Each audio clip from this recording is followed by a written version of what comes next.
Well, hi there and welcome to Home Wizards. I'm Cindy Dole. Hey, I'm Eric Stromer. And we love to improve your home and improve your life. And now that, summer is virtually here, I'm thinking, you want to sit outside. You have to sit on something. You have to have some kind of furniture. Yeah, you definitely want to have some lovely furniture that's comfortable, cozy, and most importantly, clean of all the debris from the season before, right? The leaves and the dust. That's if you had a big, gust of wind and all of a sudden you've got little pollen on your That's right. pillows. And then you sit down in those beautiful white pants that you're trying to rock at the cocktail party, and guess what? You've got a wrought iron pattern on your backside. Or maybe kind of a dusting of green and yellow.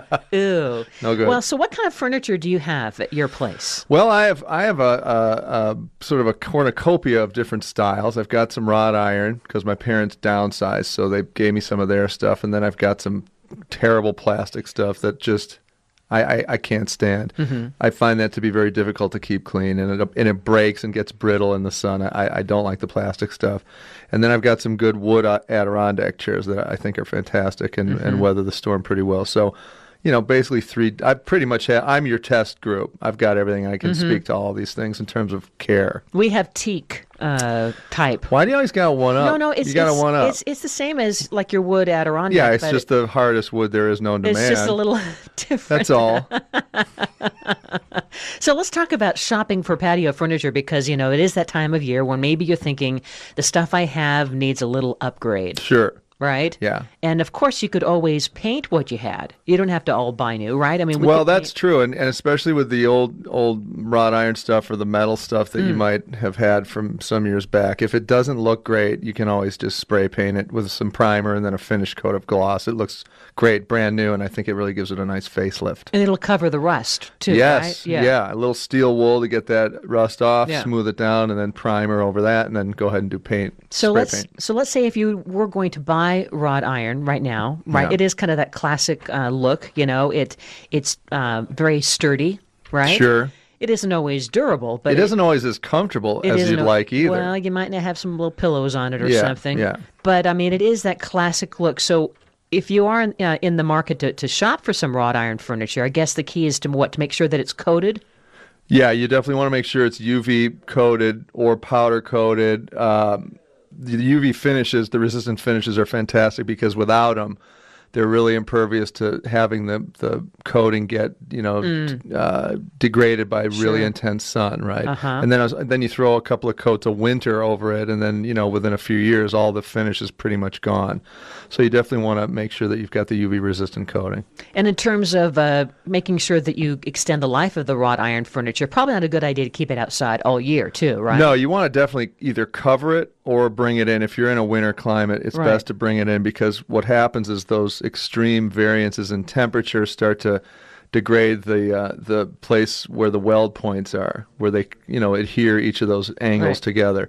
So without doing the intense heat, cold, it'll be much better in terms of the lifespan of the piece of wrought iron furniture. So here's the thing: if you don't have space you say bring it on in. Well, you don't want. I mean, where are you going to put it? So if you don't have storage, maybe you just say you nix wrought iron as your shopping. That might be a good idea, but and it's also heavy. So if you're not somebody that can easily move a very, very heavy chair or table, that may not be the best choice. Yeah. So you have to think, okay, do I have the space to move it in the bad weather to some other location? Right. Or do I want it just sitting there staring at me all year long with like a tablecloth over it? It's going to maybe feel cluttery. So that's something to keep in mind. And then the other thing, too, is that, with uneven patio surfaces like some kind of a stone or where there's a ton of grout joints or even grass, the wrought iron has a tendency. The good news with it is that it is heavy enough so it's not going to rock quite as easily. Mm-hmm. The bad news is if it is sort of unlevel, the rock is really pronounced. Mm-hmm. Do you know what I mean? Like like in think about a restaurant annoying. table. It's that feeling where one leg is a little bit lower, and it's difficult to kind of get it to flex to the surface it's sitting on, whereas the plastic stuff or the wood stuff will kind of give and not be quite as, it'll be a little more forgiving in terms of that feeling. So another choice is aluminum, right? There's a lot of the metal patio furniture that you are sitting on in restaurants, right? Right. It's made of that aluminum because it's lighter and it doesn't rust.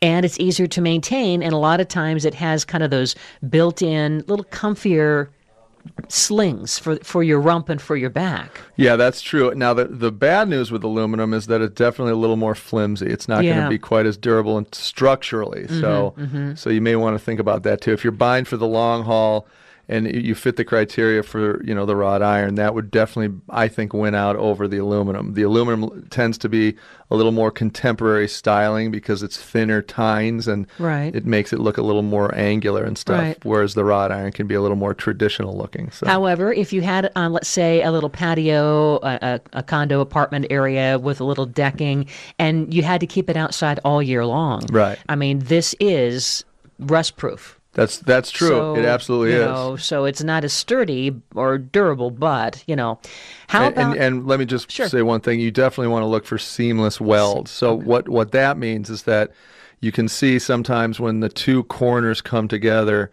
there's like a big, almost looks like chewing gum, area where it's been spot welded together. So it's not as structurally sound. So you want the seamless looking weld. So keep that in mind. So now you're not a fan of plastic. I'm not either. There are, however, some really cool recycled plastic and polymer options. So it's kind of like this marine grade made out of all different things, like from milk jugs to you name it. But that's really good, like for a beach climate. If you have kind of a lake or beach side place where you're going to for the summer, that's going to be good. For that kind of durability, it'll have less likelihood of fading, right? Right. Now, if you do the really inexpensive plastic that it feels sort of rigid, it's definitely going to crack on you over about 2 or 3 seasons. And also the UV stuff, the sun that hits, it'll definitely make it worse and worse and worse. And my favorite, I think yours too, is wood. And just make sure you know what kind of wood you're getting to make sure it doesn't split, right? And rot and crack. Yeah. And the denser kinds like teak or eucalyptus. Well, teak is amazing, yeah. Or even the redwood stuff's is fare way better than any other kind of wood. And if you want teak at half the price, by the way, there's something called Shorea wood. Have you heard of that? No. Yeah, and apparently it's similar in quality. Look for that. It's SHOREA.